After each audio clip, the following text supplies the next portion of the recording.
The evil Superman trope. Seems like people really enjoys the idea of a godlike being making everyone their bitch. Huh, weirdos.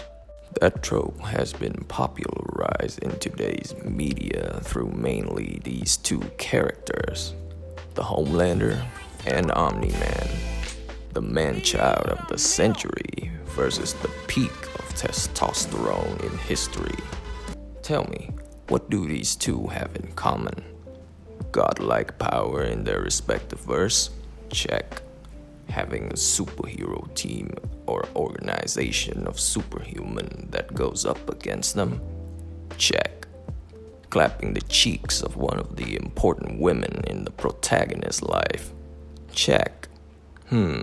Seems like a decent enough formula. But what if I tell you we can use the same formula, spices it up, make it better by adding chemical X? Phenomenal writing. Ladies and gentlemen, I give you the Irredeemable comic series with its star player, the face of the franchise, Timu Homelander, the Plutonian.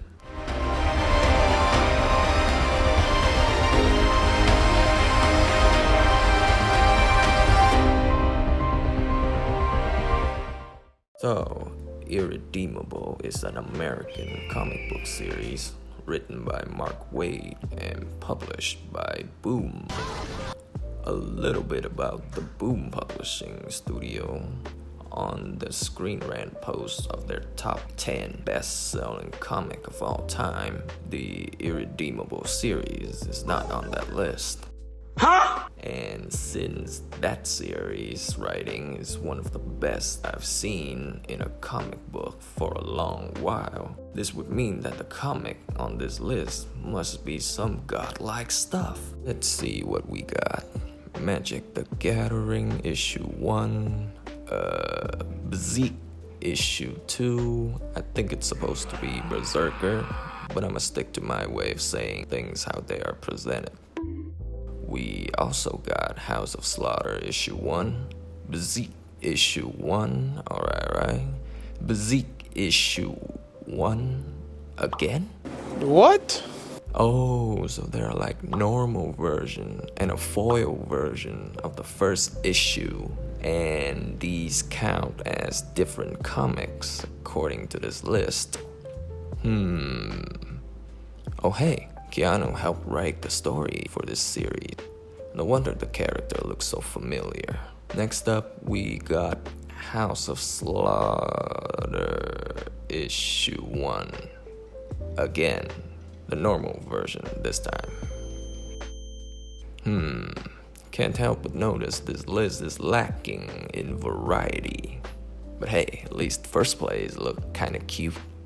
Bravest Warrior Tales of Hollow John. Enough with the sidetrack. As you can tell, I'm gonna be talking about the Irredeemable series, and inevitably, there will be spoilers. So I highly recommend you seek this one out and read it for yourself beforehand, because the writing is really good and will catch you off guard. Just remember to like the video and subscribe to the channel for pointing this hidden gem out for you, and you're already gone. Well, for the 3 of you that are still watching the video, let's get on with the comic.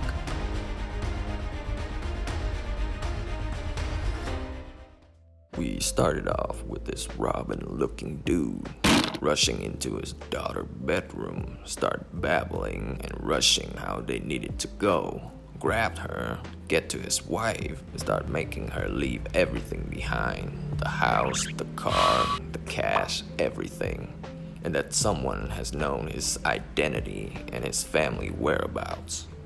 And if you ever read a comic before, you'd know that when a superhero identity is leaked, he is done.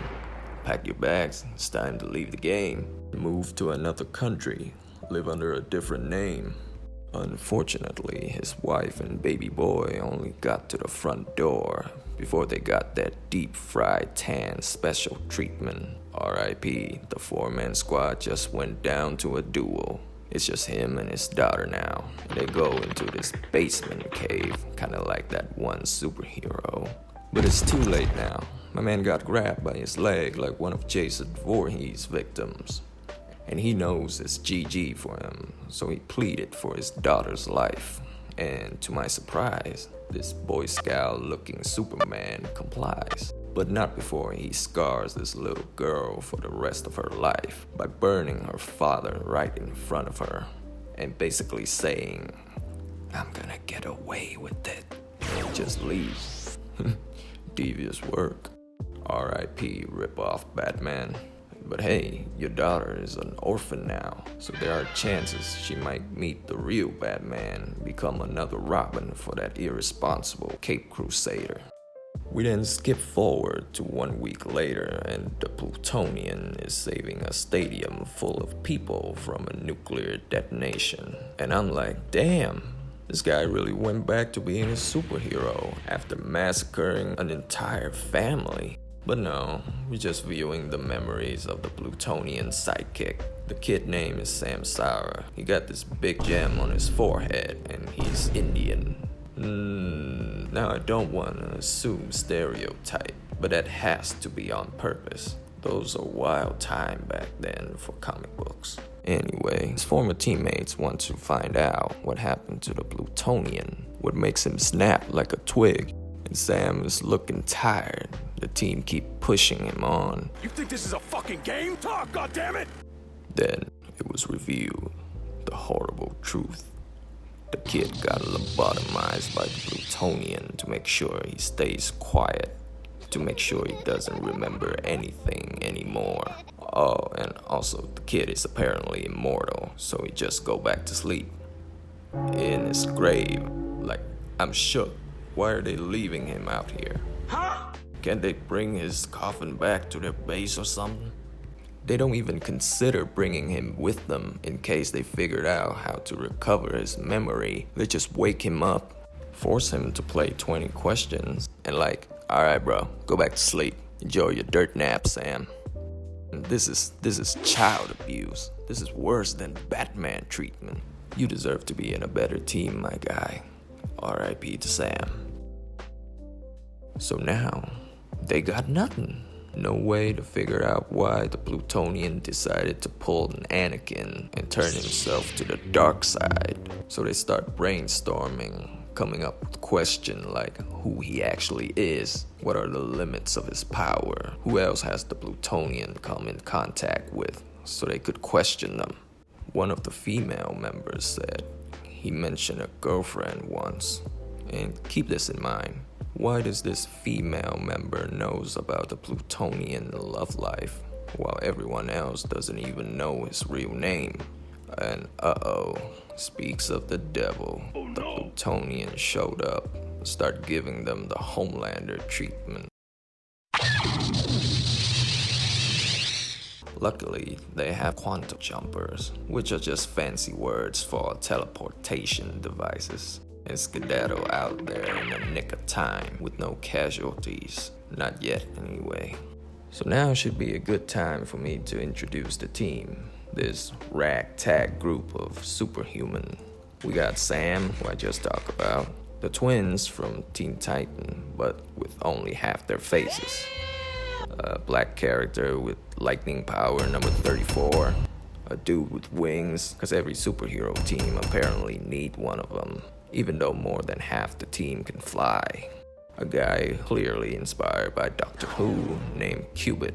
Alright, low-key, he's kinda like my favorite character, who apparently is a genius and very fluent in technology. He's the closest thing to a protagonist as we could get in this world. And a two female superhero, cause it can't just be a sausage fest in here. But seriously, based on raw power level alone, each of these two can wipe out the boys' universe easily. And I'm not exaggerating. That should all cover the basic. But sadly, I have to end the video here. I'd like to cover more on this series, but your boy needs to work his day job as well. So leave a like and press that subscribe button to let me know that you wanted more of this series, and the next part should be out in a couple of days.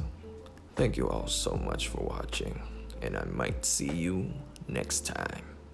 Bye bye.